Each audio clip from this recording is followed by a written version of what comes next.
Segunda de Corintios capítulo 2, el verso número 14.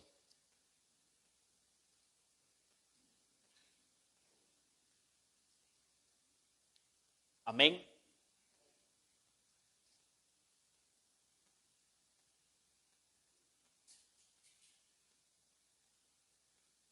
Dice la palabra de Dios en Segunda de Corintios 2:14, mas a Dios gracias, el cual nos lleva siempre en triunfo en Cristo Jesús, y por medio de nosotros manifiesta en todo lugar el olor de su conocimiento. Leámoslo todos a una voz. Mas a Dios gracias, el cual nos lleva siempre en triunfo en Cristo Jesús, por medio de nosotros manifiesta en todo lugar el olor de su conocimiento. Démosle gloria a Dios. Siéntese, por favor, tenga la amabilidad.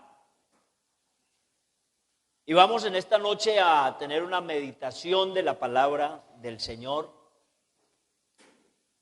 Y quiero de parte de Dios invitarlo a tener una vida triunfante en Cristo, a tener una vida triunfante en Cristo.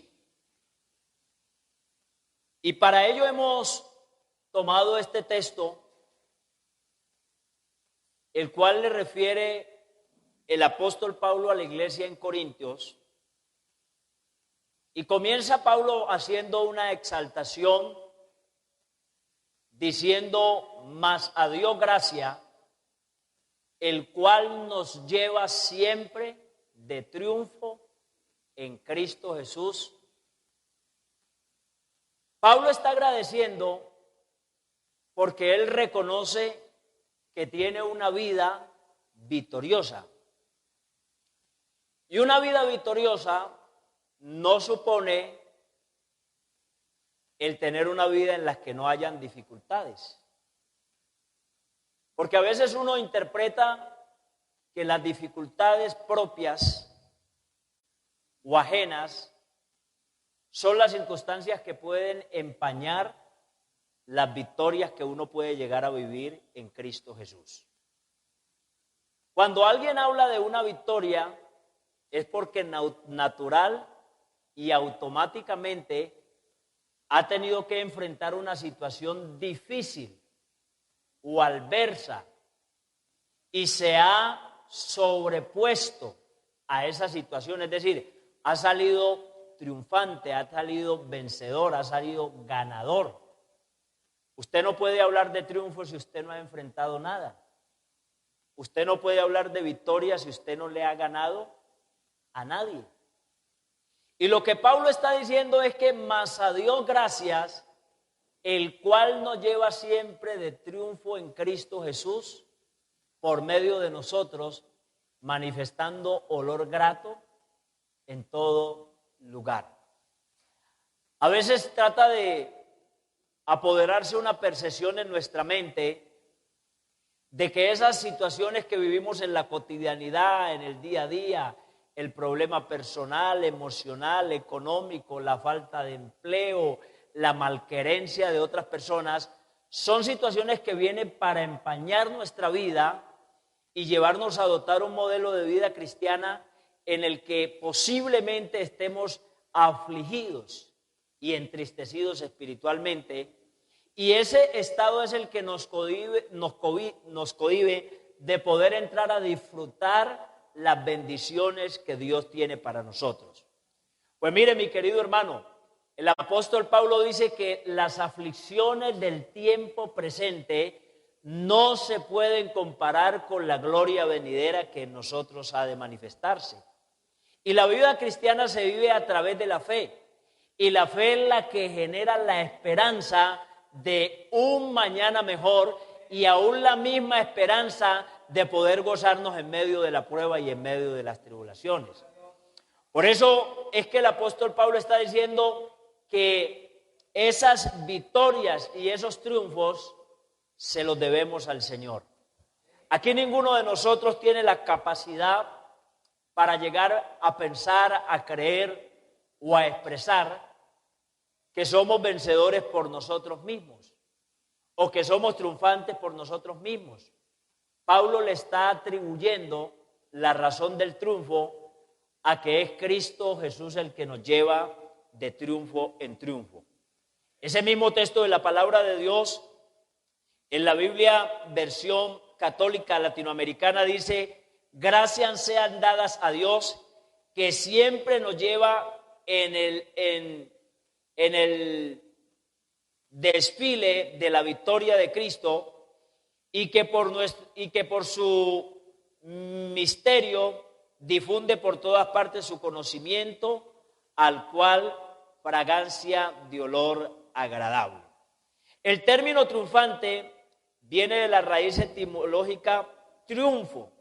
Quiere decir alcanzar la gloria, quiere decir alcanzar el cielo, quiere decir que consiste en el premio mayor al final de una disputa y tiene todos los derivados de buena recompensa por el esfuerzo alcanzado. ¿Qué quiere decir triunfantes? Que alcanzó la gloria. Ustedes han mirado los que disputan en las cuestas olímpicas cuando salen triunfantes y les dan una medalla de oro. La mayoría de ellos se toman una foto mordiendo la medalla, es decir, saboreando la victoria, saboreando la gloria. Uno aquí tiene la oportunidad de poder saborear también la victoria, de poder saborear también la bondad de Dios que se manifiesta en cada uno de nosotros. Usted no puede hablar de victoria y no puede hablar de triunfo si automáticamente no está inmerso frente a las circunstancias que tenga que enfrentar para poder lograrlo. Pablo, cuando llama a Timoteo, le dice: Timoteo, pelea la buena batalla de la fe, echa mano de la vida eterna, a la cual fuiste también llamado, habiendo hecho la buena profesión delante de muchos testigos. Pablo como que le está diciendo: revístete del carácter, porque aquí vas a tener que pelear, aquí vas a tener que enfrentarte a los oponentes, aquí vas a tener que enfrentarte a los desafíos que la misma vida te va a presentar. Pero Pablo le está diciendo: pero tú, Timoteo, pelea la buena batalla de la fe. Hay personas que no han obtenido triunfo porque no han tomado la decisión de pelear la buena batalla de la fe. El día que uno toma la decisión de pelear la batalla de la fe y de echar mano de la vida eterna, ese día uno va a poder experimentar cómo la potencia de Dios se incorpora en nosotros y es la que se encarga de llevarnos de triunfo en Cristo Jesús, el Señor nuestro.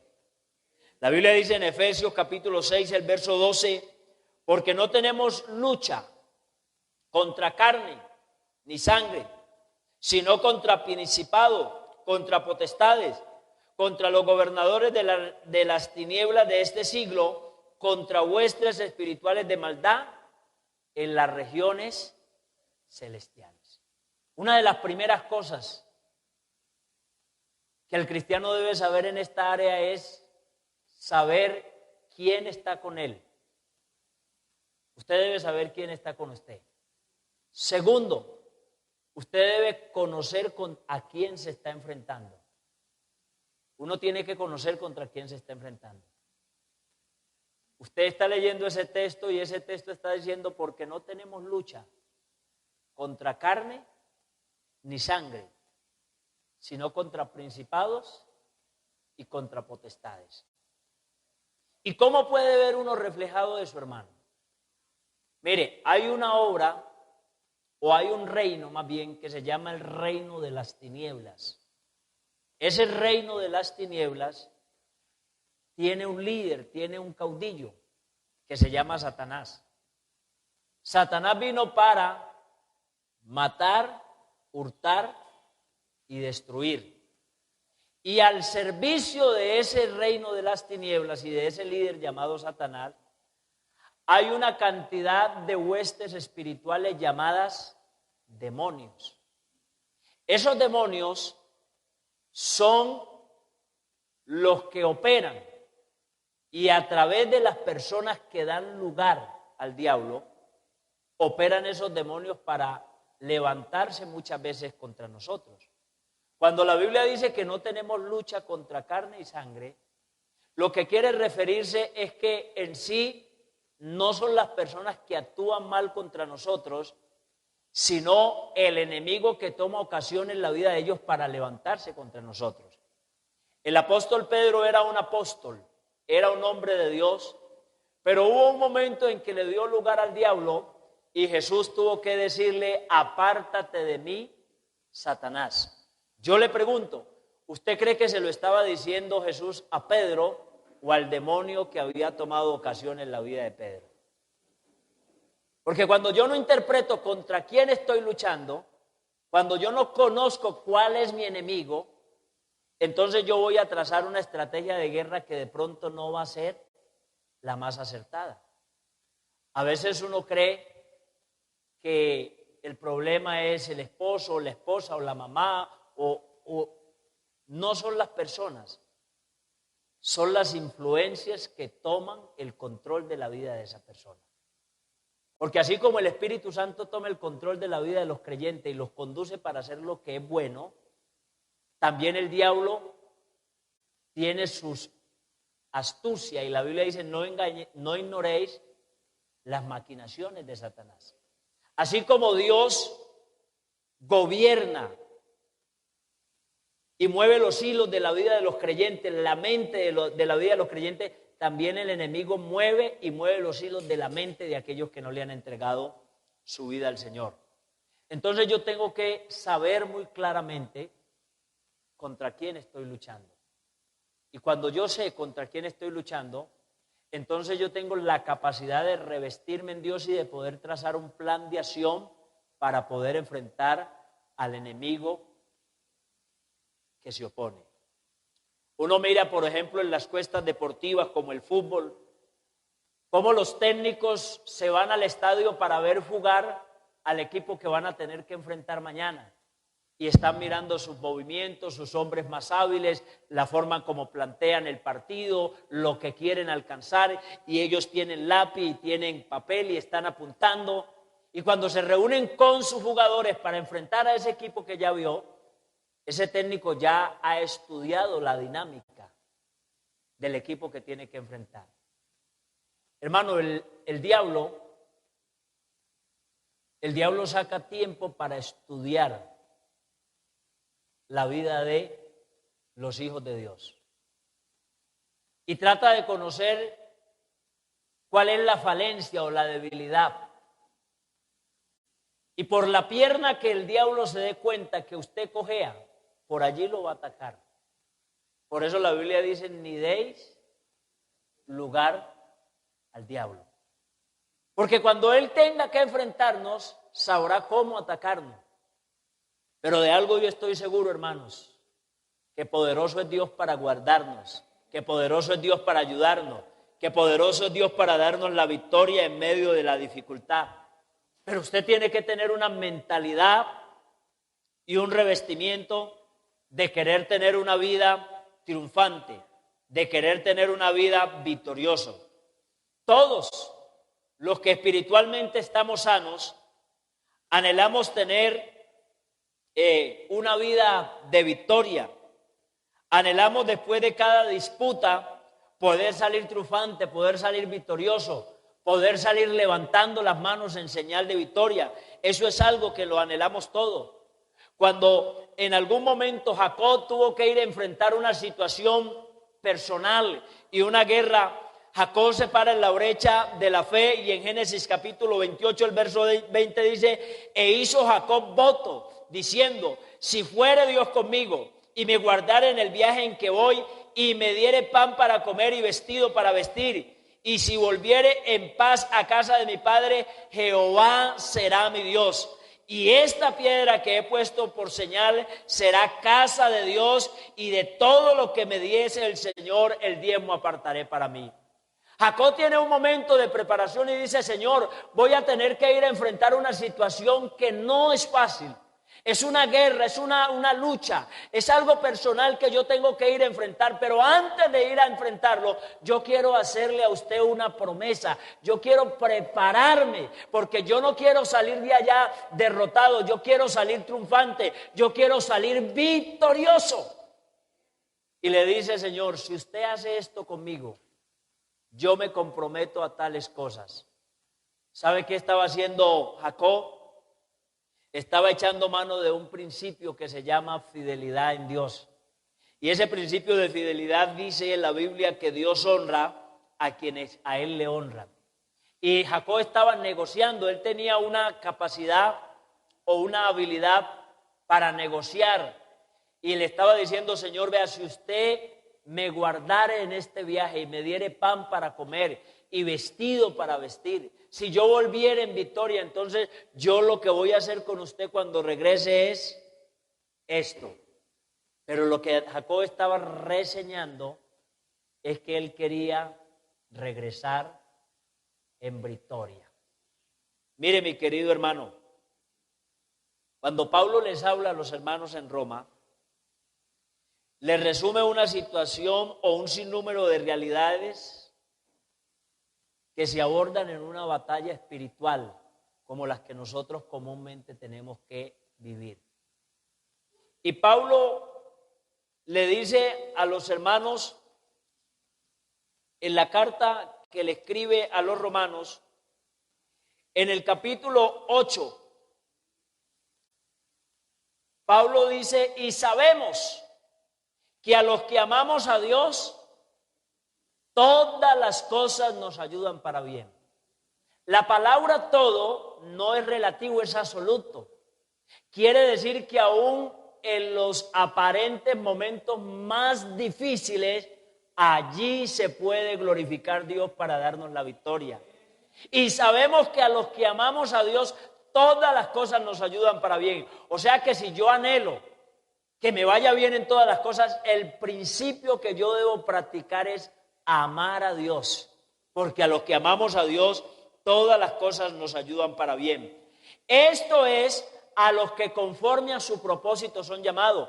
Quiere decir que cuando Dios me llamó a mí, me llamó con un propósito. Dios no me llamó para dejarme avergonzado, para dejarme postrado en el camino, para dejarme acechar de los enemigos y que ellos se enseñoreen de mí y pongan sus pies sobre mi cuello. Dios me llamó para que sea más que vencedor en Cristo Jesús, Señor nuestro. Alabado es el nombre del Señor.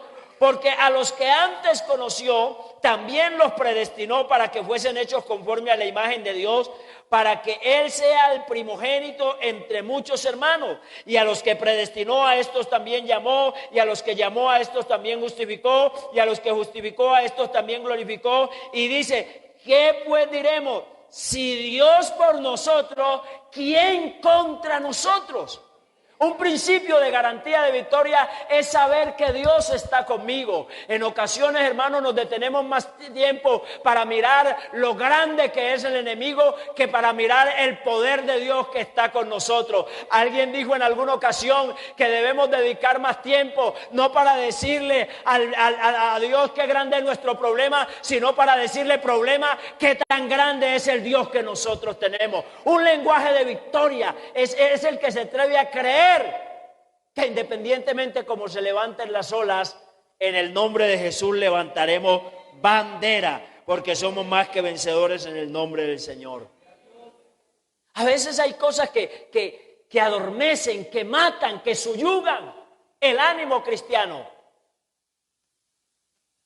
Bueno, hay momentos o hay situaciones en la vida que la mera apariencia física denota el parte no de victoria, sino de fracaso. Y hay hermanos que siempre pareciera que están con los brazos abajo. y que lo único que están viendo es problemas y derrota en todo lado. Parece que tuviesen como una visión ya focalizada solamente a que las dificultades me van a acabar. Pero mire querido hermano, la Biblia dice: ¿quién acusará a los escogidos de Dios?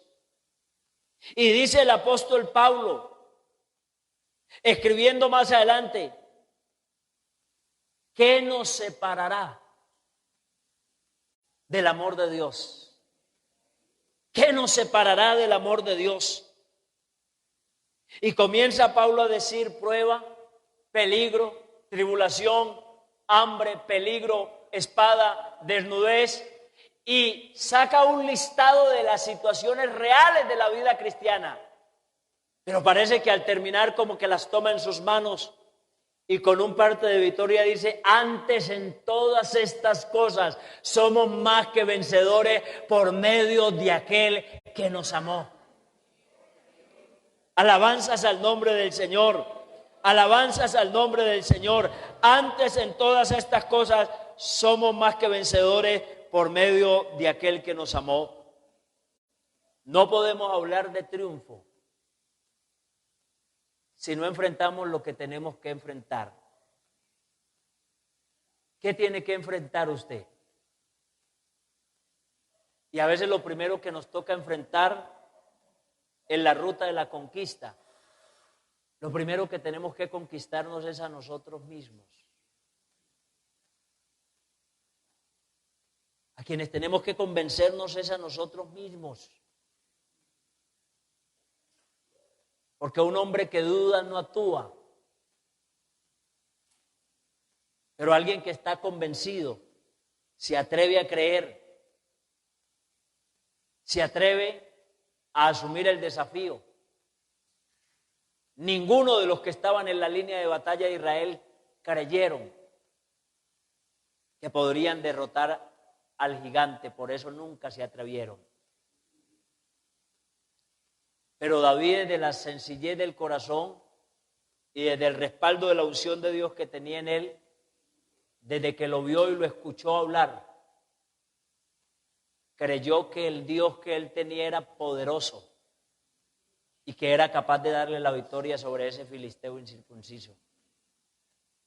Y solamente cuando uno está convencido, cuando uno se atreve a creer, aquí no pasa nada si no es a través de la fe. Porque es imposible que el que a Dios se acerca crea que le hay y que Él sabe recompensar a los que le buscan. David creyó, y cuando creyó actuó, y cuando actuó Dios lo respaldó, y con el respaldo de Dios hasta los gigantes se caen. Cuando el gigante estaba en el suelo, David toma la espada de Goliat y le corta la cabeza y da la señal de victoria. Eso no lo hizo la habilidad o la destreza de David, eso lo hizo el poder de Dios. Las victorias suyas o mías no son resultados de nuestra destreza, es el favor de Dios con nosotros. Mire, mi querido hermano, tener una vida victoriosa no significa que usted no tenga problemas o que usted no tenga que enfrentar situaciones adversas. Tener una vida victoriosa es tener la capacidad de vivir por encima de esas situaciones que se presentan. ¿Cómo lo hago, pastor? Por la fe. ¿Cómo lo vivo, pastor? Por la fe. ¿Cómo lo asumo, pastor? Por la fe.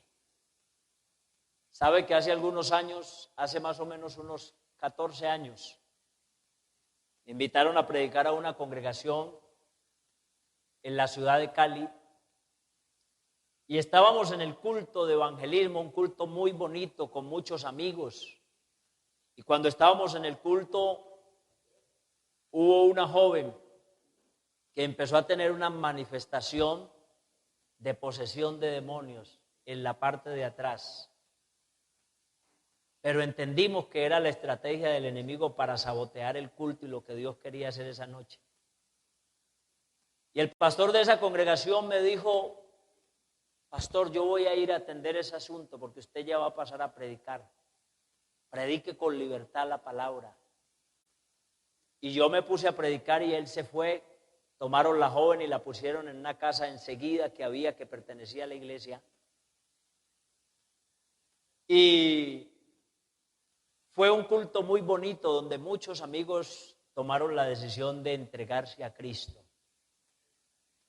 Pero cuando terminé de predicar me fue inmediatamente donde estaban orando por esa joven, donde estaban interviniendo por esa joven.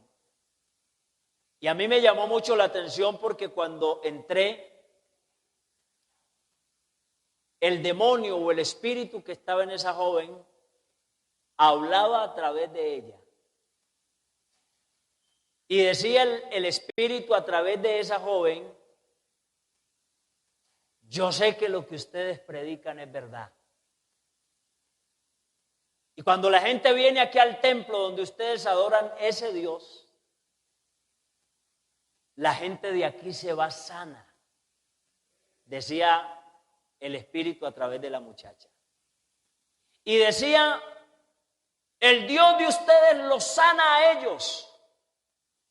Pero cuando ellos salen del culto, yo estoy nuevamente al acecho para volver a tomar posesión porque tienen una mente débil y vuelvo y los enfermo.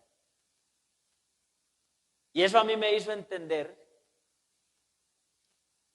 que la fe es una batalla que se debe sostener más allá del culto. Que cuando usted viene aquí y cree y proclama y declara, si se puede decir esa palabra, que Dios hizo una obra, usted tiene que sostener esa victoria creyendo, irse de aquí creyendo, irse de aquí empoderado que usted ya tiene una victoria que ni el mismo diablo se la puede arrebatar. Eso es tener una vida victoriosa, una vida triunfante. Alabado es el nombre del Señor. Mire, mi querido hermano, el diablo se sentía amo, dueño y señor de todas las cosas. Se creía triunfante, se creía que todo era de él, por él y para él. Hasta el día que apareció Cristo. Hasta el día que apareció uno que le dijo: yo te voy a enfrentar, yo te voy a dar la pelea. El diablo pensó que ya el final de la historia estaba cerrado. El diablo creyó que todo era de él. Pero la Biblia dice que para esto apareció el Hijo de Dios, para deshacer las obras de Satanás. Y no era que Satanás iba a entregar el botín.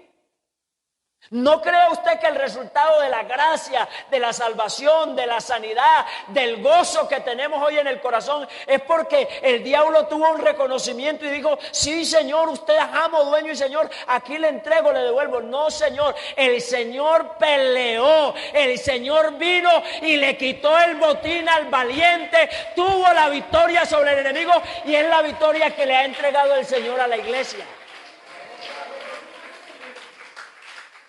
El diablo le dijo: se va a enfrentar a mí, pues le voy a mandar mi primer aliado. Y fue el escarnio.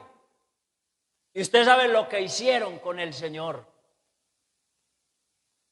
Cómo lo blasfemaron, cómo lo torturaron, cómo trataron de cambiar las versiones de su predicación, cómo le buscaron testigos falsos. Usted lo sabe bien, cómo lo llevaron al pretorio y lo escarnecieron y se mecieron sobre sus barbas y araron sobre sus espaldas. Usted lo sabe bien, usted sabe bien cómo quitaron su ropa y lo expusieron a la vergüenza de la desnudez. Usted lo sabe bien.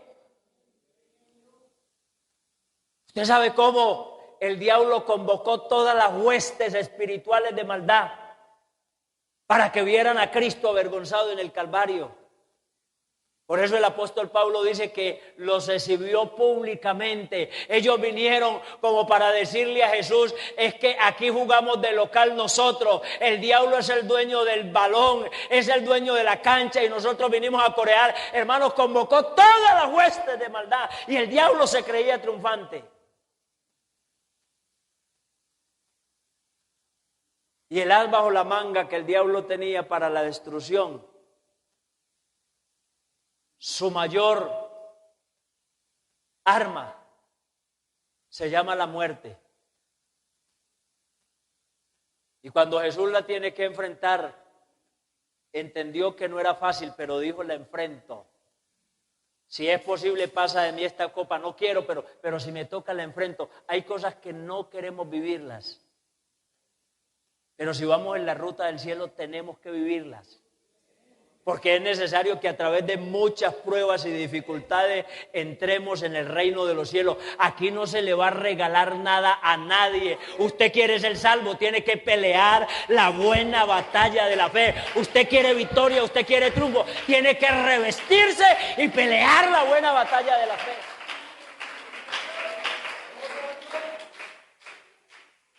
Y aunque no quería, asumió el rol. Como cordero fue llevado al matadero, como oveja delante de sus trasquiladores, enmudeció y no abrió su boca. Y allí lo llevan rumbo al Calvario como alguien que tiene como una apariencia de derrotado, de victoria, como alguien que parece que vino de redentor y salió crucificado. Pero el diablo no sabía que lo estaba conduciendo al lugar donde se iba a gestar la más grande de las victorias. Por eso, que pesar que haya un mundo que todavía conciba a un Cristo lleno de sangre, a un Cristo caído, a un Cristo que perdió, la iglesia tiene a un Cristo vivo, a un Cristo resucitado, a un Cristo que venció sobre la muerte, un Cristo que es el Dios Todopoderoso.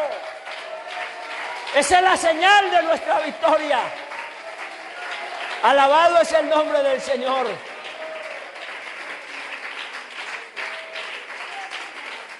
Y él dijo, en el mundo van a tener aflicciones, pero confíen, yo he vencido al mundo, ustedes también van a vencer.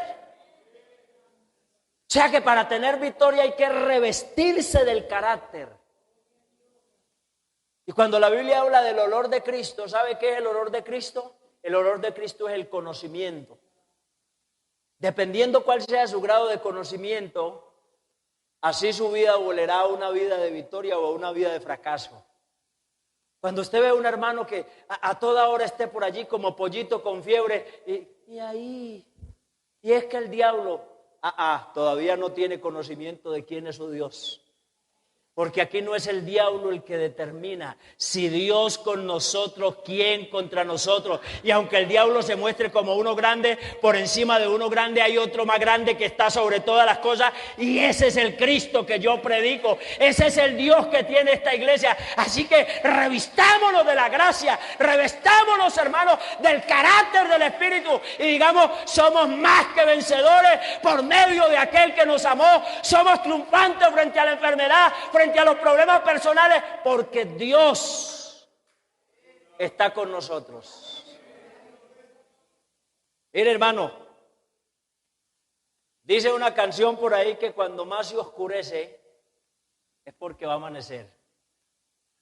A veces cuando la situación se pone más difícil no es porque está más a la puerta del fracaso, es porque es el momento donde Dios se va a glorificar en mayor escala en tu vida.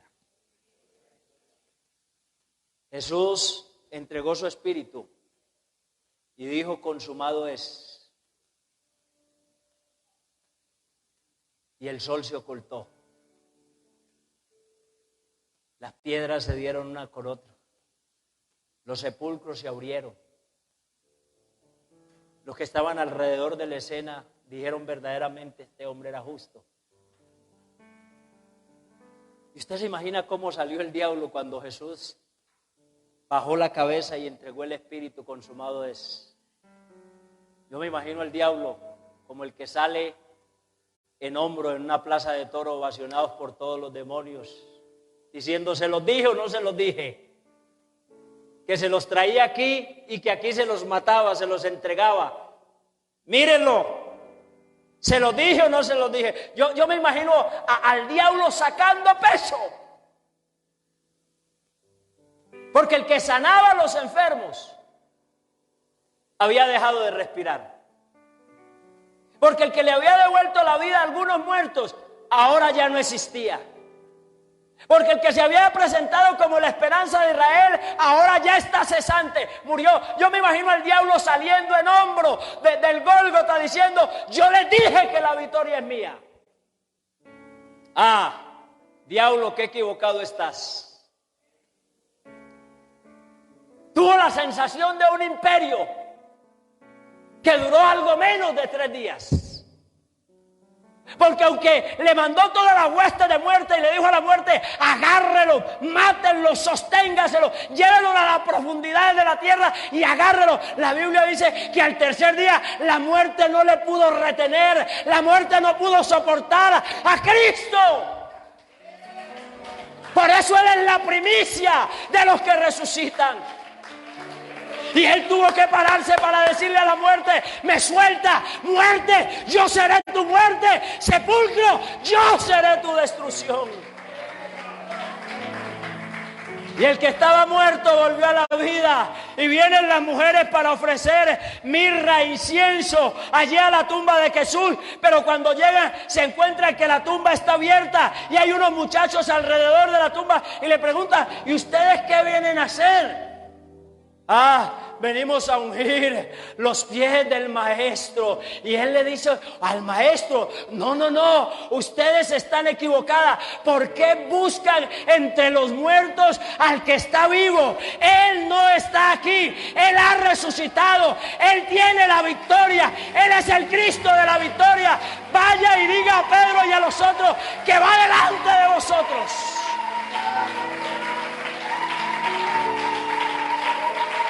Este no es el Señor caído, este es el Dios Todopoderoso, este es el que venció y nos ha dado armas para vencer. Tú puedes vencer en el nombre de Jesús de Nazaret. ¿Por qué no está en pie y alaba a Dios un momento? Glorifica, hermano. Dios nos ha dado la victoria. Nos hemos visto en medio de situaciones adversas, pero Dios ha sido bueno con nosotros. Cuando pensaste que nada se podía hacer por esa enfermedad terminar, por ese problema, por esa situación de familia, vino la mano del Dios de la victoria y te dijo: no temas porque yo estoy contigo, no desmayes porque yo soy tu Dios. Qué calidad de Dios la que tiene esta iglesia, qué calidad de Dios que tiene esta iglesia. ¡Qué calidad de Dios que tiene esta iglesia! Tenemos el Dios de la victoria con nosotros. ¡Aleluya! Ten ánimo, hermano.